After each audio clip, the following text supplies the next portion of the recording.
हरे कृष्ण। राधे राधे। परम भक्त प्रहलाद के क्रूर पिता हिरण्यकश्यपु को नृसिंह भगवान ने अपने नख रूपी शस्त्रों द्वारा विदीर्ण कर डाला, परंतु फिर भी उनका उग्र कोप शांत नहीं हो रहा था। देवताओं ने उन्हें शांत करने के लिए लक्ष्मी जी से प्रार्थना की, किंतु वे भी भगवान के पास जाने से डर रही थी। तत्पश्चात ब्रह्मा जी ने भक्तराज प्रहलाद को भेजा। भक्त प्रहलाद शरणागत वत्सल भगवान के पास जाकर हाथ जोड़ पृथ्वी पर साष्टांग लौट गए। नन्हे से बालक को अपने चरणों में नतमस्तक देखकर प्रभु का उग्र कोप शांत हो गया।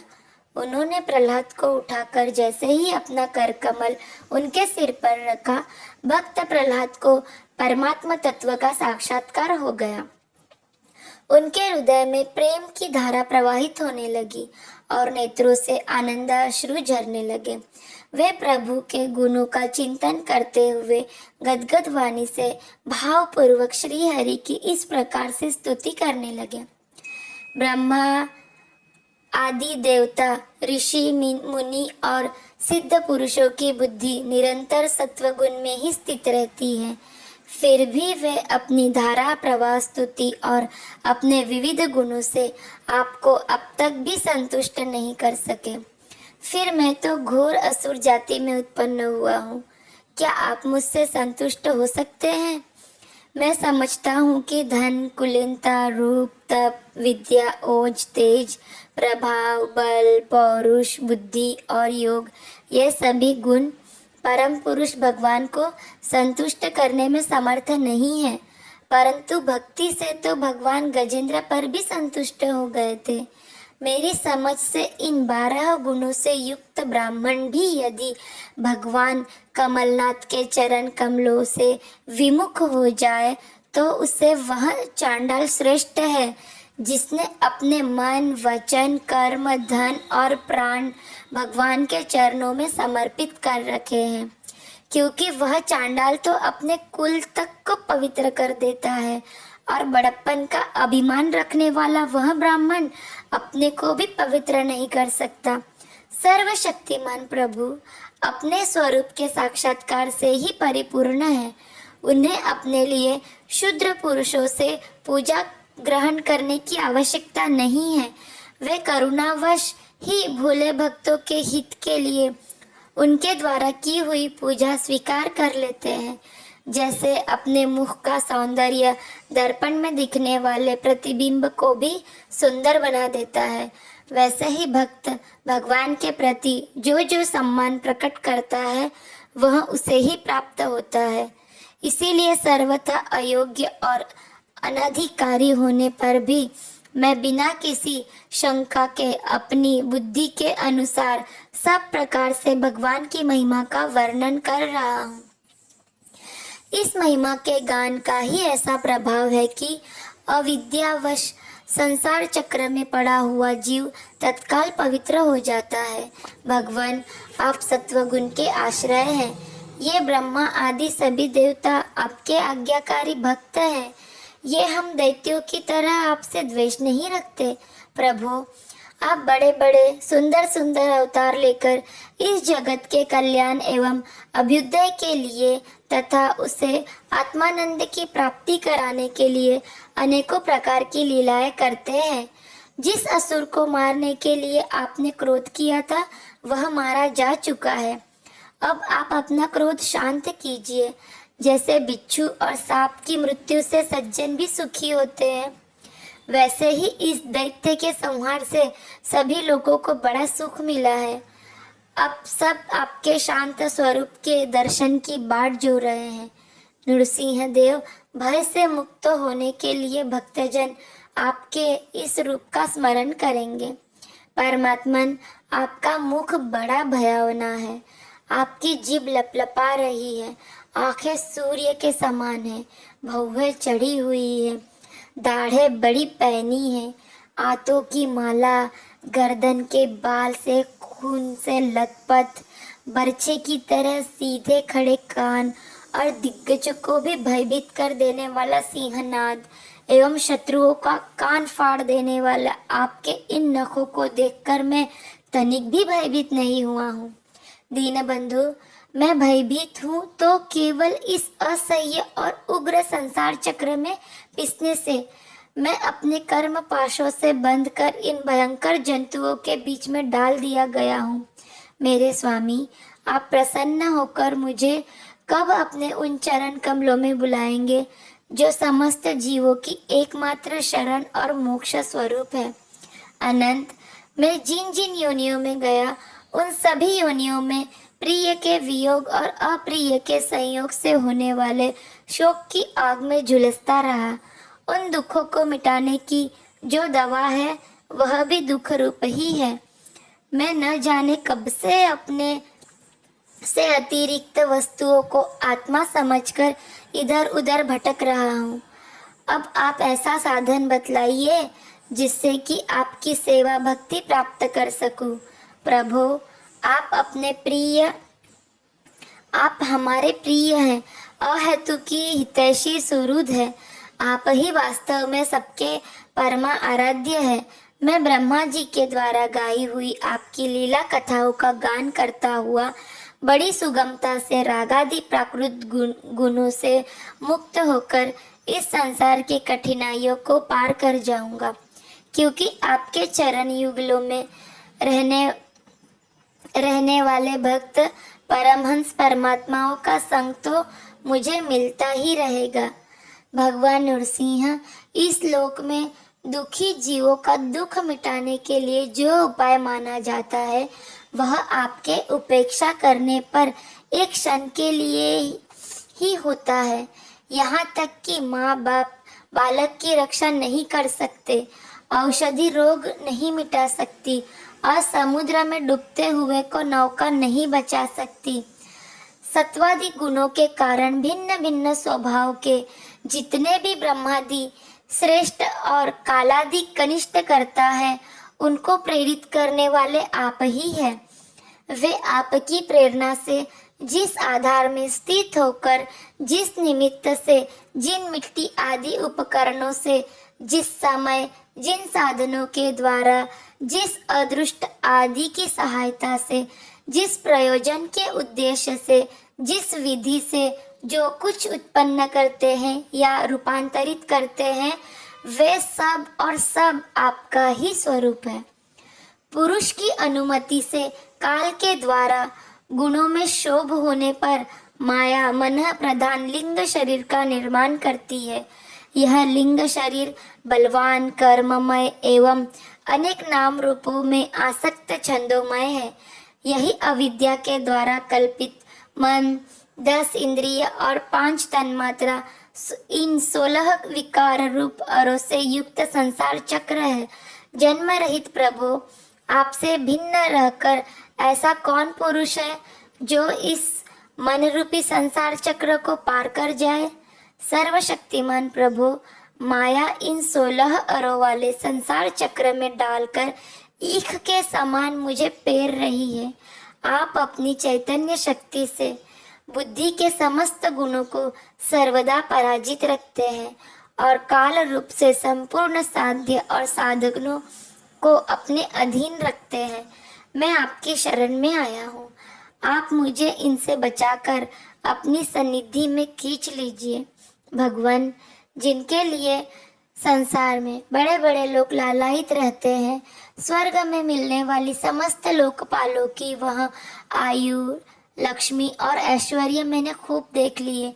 जिस समय मेरे पिता तनिक क्रोध करके हंसते थे और उससे उनकी भौहें थोड़ी टेढ़ी हो जाती थी, तब उन स्वर्ग की संपत्तियों के लिए कहीं ठिकाना नहीं रह जाता था, वे लुटती फिरती थी।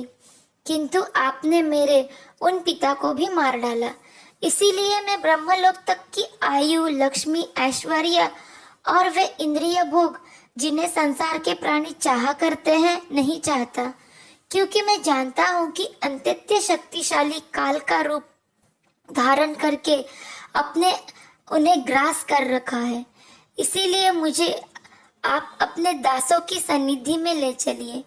विषय भोग की बातें सुनने में ही अच्छी लगती है, वास्तव में मृग तृष्णा के जल के समान नित्यांत असत्य और यह शरीर भी जिससे वे भोग भोगे जाते हैं अगणित रोगों का उद्गम स्थान है। कहाँ वे मिथ्या विषय भोग और कहाँ यह रोग युक्त शरीर। इन दोनों की क्षण भंगुरता और असारता जानकर भी मनुष्य इनसे विरक्त नहीं होता। वह कठिनाई से प्राप्त होने वाले भोग के नन्हे नन्हे मधु बिंदुओं से अपनी कामना की आग बुझाने की चेष्टा करता है। प्रभु, कहाँ तो इस तमोगुणी असुर वंश में रजोगुण से उत्पन्न हुआ मैं और कहाँ आपकी अनंत कृपा। धन्य है आपने अपना परम प्रसाद स्वरूप और सकल संतापहारी वह कर कमल मेरे सिर पर रखा है, जिसे आपने ब्रह्मा, शंकर और लक्ष्मी जी के सिर पर कभी नहीं रखा। दूसरे संसारी जीवों के समान आप में छोटे बड़े का भेदभाव नहीं है, क्योंकि आप सबके आत्मा और अकारण प्रेमी हैं। फिर भी कल्पवृक्ष के समान आपका कृपा प्रसाद भी सेवन भजन से ही प्राप्त होता है। सेवा के अनुसार ही जीवों पर आपकी कृपा का उदय होता है। उसमें जातिगत उच्चता या नीचता कारण नहीं है। भगवान, यह संसार एक ऐसा अंधेरा कुआं है जिसमें काल रूपी सर्प डसने के लिए सदा तैयार रहता है। विषय भोगों की इच्छा वाले पुरुष उसी में गिरे हुए हैं। मैं भी संगवश उनके पीछे उसी में गिरने जा रहा था, परंतु भगवान देवर्षि नारद ने मुझे अपनाकर बचा लिया। तब भला मैं आपके भक्तजनों की सेवा कैसे छोड़ सकता हूँ। अनंत, जिस समय मेरे पिता ने अन्याय के लिए कमर कसकर हाथ में खड्ग ले लिया और कहने लगे कि यदि मेरे सिवा कोई और ईश्वर है तो तुझे बचा ले, मैं तेरा सिर काटता हूँ, उस समय आपने मेरे प्राणों की रक्षा की और मेरे पिता का वध किया। मैं तो समझता हूँ कि आपने अपने प्रेमी भक्त सनकादि ऋषियों का वचन सत्य करने के लिए ही ऐसा किया था।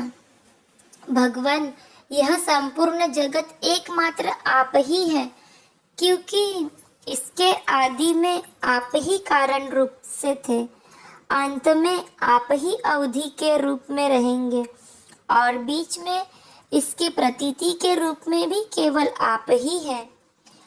आप अपनी माया से गुणों के परिणाम स्वरूप इस जगत की सृष्टि करके इसमें पहले से विद्यमान रहने पर भी प्रवेश की लीला करते हैं और उन गुणों से युक्त होकर अनेक मालूम पड़ रहे हैं।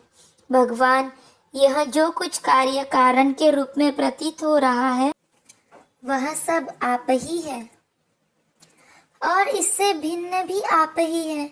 अपने पराये का भेदभाव तो अर्थहीन शब्दों की माया है, क्योंकि जिससे जिसका जन्म, स्थिति, लय और प्रकाश होता है वह उसका स्वरूप ही होता है। जैसे बीज और वृक्ष कारण और कार्य की दृष्टि से भिन्न भिन्न हैं, तो भी गंध तन्मात्र की दृष्टि से दोनों एक ही है। भगवान, आप इस संपूर्ण विश्व को स्वयं ही अपने में समेटकर आत्म सुख का अनुभव करते हुए निष्क्रिय होकर प्रलयकालीन जल में शयन करते हैं। उस समय आपने स्वयं सिद्ध योग के द्वारा बाह्य दृष्टि को बंद कर आप अपने स्वरूप के प्रकाश में निद्रा को विलीन कर लेते हैं और तुरीय ब्रह्म पद में स्थित रहते हैं। उस समय आप न तो तमोगुण से ही युक्त होते हैं और न तो विषयों को ही स्वीकार करते हैं। आप अपनी काल शक्ति से प्रकृति के गुणों को प्रेरित करते हैं, इसीलिए यह ब्रह्मांड आप ही का शरीर है। पहले यह आप में ही लीन था। जब प्रलयकालीन जल के भीतर शेष शैया पर शयन करने वाले अपने योग निद्रा की समाधि त्याग दी, तब वट के बीच से विशाल वृक्ष के समान आपकी नाभि से ब्रह्मांड कमल उत्पन्न हुआ। उस पर सूक्ष्मदर्शी ब्रह्मा जी प्रकट हुए। तब उन्हें कमल के सिवा और कुछ भी दिखाई न पड़ा। तब अपने में बीज रूप से व्याप्त आपको वे न जान सके और आपको अपने से बाहर समझकर जल के भीतर घुसकर 100 वर्ष तक ढूंढते रहा, परंतु वहां उन्हें कुछ नहीं मिला। यह ठीक ही है, क्योंकि अंकुर उग जाने पर उसमें व्याप्त बीज को कोई बाहर अलग कैसे देख सकता है। ब्रह्मा जी को बड़ा आश्चर्य हुआ। वे हार कर कमल पर बैठ गए। बहुत समय बीतने पर तीव्र तपस्या करने से जब उनका हृदय शुद्ध हो गया, तब उन्हें भूत, इंद्रिय और अंतःकरण रूप अपने शरीर में ही ओतप्रोत रूप से स्थित आपके सूक्ष्म रूप का साक्षात्कार हुआ। ठीक वैसे ही जैसे पृथ्वी में व्याप्त उसकी अति सूक्ष्म तन्मात्रा गंध का होता है। विराट पुरुष सहस्त्रों मुख, चरण, सिर, हाथ, जंघा, नासिका, मुख, कान, नेत्र, आभूषण और आयुधों से संपन्न था। 14 लोक उनके विभिन्न अंगों के रूप में शोभायमान थे। वह भगवान की एक लीलामयी मूर्ति थी। उसे देखकर ब्रह्मा जी को बड़ा आनंद हुआ। रजोगुण और तमोगुण रूप मधु और कैटभ नाम के 2 बड़े बलवान दैत्य थे। जब वे वेदों को चुरा कर ले गए, तब आपने हयग्रीव अवतार ग्रहण किया और उन दोनों को मारकर सत्व गुण रूप श्रुतियाँ ब्रह्मा जी को लौटा दी। वह सत्व गुण ही आपका अत्यंत प्रिय शरीर है। महात्मा लोग इस प्रकार वर्णन करते हैं, पुरुषोत्तम, इस प्रकार आप मनुष्य, पशु, पक्षी, ऋषि, देवता और मत्स्य आदि अवतार को लेकर लोगों का पालन तथा विश्व के द्रोहियों का संहार करते हैं। इन अवतारों के द्वारा आप प्रत्येक युग में उसके धर्मों की रक्षा करते हैं। कलयुग में आप छिपकर गुप्त रूप से ही रहते हैं, इसीलिए आपका एक नाम त्रियुग भी है। वैकुंठनाथ, मेरे मन की बड़ी दुर्दशा है। वह पाप वासनाओं से तो कलुषित है ही, स्वयं भी अत्यंत दुष्ट है। वह प्राय ही कामनाओं के कारण आतुर रहता है और हर्ष, शोक, भय, लोक परलोक, धन, पत्नी, पुत्र आदि की चिंताओं से व्याकुल रहता है। इसे आपकी लीला कथाओं में तो रस ही नहीं मिलता। इसके मारे ही मैं दीन हो रहा हूँ। ऐसे मन से मैं आपके स्वरूप का चिंतन कैसे करूँ? अच्युत, यह कभी न अघाने वाली जीभ मुझे स्वादिष्ट रसों की ओर खींचती रहती है। जननेंद्रिय सुंदर स्त्री की ओर, त्वचा सुकोमल स्पर्श की ओर, पेट भोजन की ओर, कान मधुर संगीत की ओर, नासिका भीनी भीनी सुगंध की ओर और ये चपल नेत्र सौंदर्य की ओर मुझे खींचते रहते हैं। इनके सिवा कर्मेंद्रिया भी अपने अपने विषयों की ओर ले जाने के लिए जोर लगाती ही रहती है। मेरी तो वह दशा हो रही है जिसे किसी पुरुष की बहुत सी पत्नियां उसे अपने अपने शयन गृह में ले जाने के लिए चारों ओर से घसीट रही हो। इस प्रकार यह जीव अपने कर्मों के बंधन में पड़कर इस संसार रूप वैतरणी नदी में गिरा हुआ है। जन्म से मृत्यु, मृत्यु से जन्म और दोनों के द्वारा कर्म भोग करते करते यह भयभीत हो गया है। यह अपना है, यह पराया है। इस प्रकार के भेदभाव से युक्त होकर किसी से मित्रता करता है तो किसी से शत्रुता। आप इस मूढ़ जीव जाति की यह दुर्दशा देखकर करुणा से द्रवित हो जाइए। इस भव नदी से सर्वदा पार रहने वाले भगवान, इन प्राणियों को भी अब पार लगा दीजिए। जगत गुरु, आप इस सृष्टि की उत्पत्ति, स्थिति तथा पालन करने वाले हैं। ऐसी अवस्था में इन जीवों को इस भव नदी से पार उतार देने में आपको क्या परिश्रम है। दीनबंधु के परम हितैषी प्रभु, भूले भटके मूढ़ ही महान पुरुषों के विशेष अनुग्रह पात्र होते हैं। हमें उसकी कोई आवश्यकता नहीं है, क्योंकि हम आपके प्रियजनों की सेवा में लगे रहते हैं। इसीलिए पार जाने की हमें कभी चिंता नहीं होती।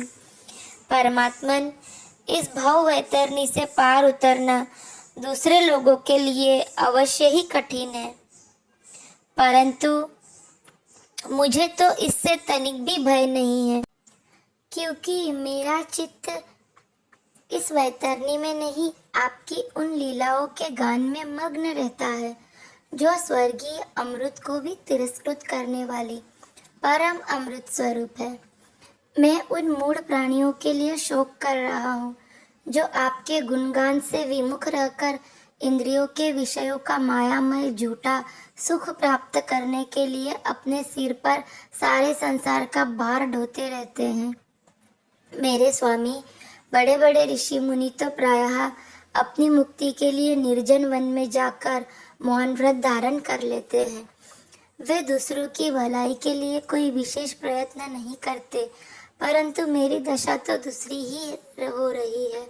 मैं इन भूले हुए असहाय गरीबों को छोड़कर अकेला मुक्त होना नहीं चाहता। मैं इन भटकते हुए प्राणियों के लिए आपके सिवा और कोई सहारा भी नहीं दिखाई पड़ता। घर में फंसे हुए लोगों को जो मैथुन आदि का सुख मिलता है, वह अंततः तुच्छ और दुख रूप ही है। जैसे कोई दोनों हाथों से खुजला रहा हो तो उस खुजली में पहले उसे कुछ थोड़ा सा सुख मालूम पड़ता है, परंतु पीछे दुख ही दुख होता है। किंतु ये भूले हुए अज्ञानी मनुष्य बहुत दुख भोगने पर भी इन विषयों से अघाते नहीं। इसके विपरीत धीर पुरुष जैसे खुजलाहट को सह लेते हैं, वैसे ही कामादि वेगों को भी सह लेते हैं। सहने से ही उनका नाश होता है। पुरुषोत्तम मोक्ष के 10 साधन प्रसिद्ध है: मौन, ब्रह्मचर्य, शास्त्र श्रवण, तपस्या, स्वाध्याय, स्वधर्म पालन, युक्तियों से शास्त्रों की व्याख्या, एकांत सेवन, जप और समाधि। परंतु जिनकी इंद्रियां वश में नहीं, उनके लिए यह सब आजीविका के साधन व्यापार मात्र रह जाते हैं। और दंभियों के लिए तो जब तक उनकी पोल खुलती नहीं, तब तक ये जीवन निर्वाह के साधन रहते हैं, और भंडाफोड़ हो जाने पर वह भी नहीं। वेदों ने बीज और अंकुर के समान आपके 2 रूप बताए हैं, कार्य और कारण।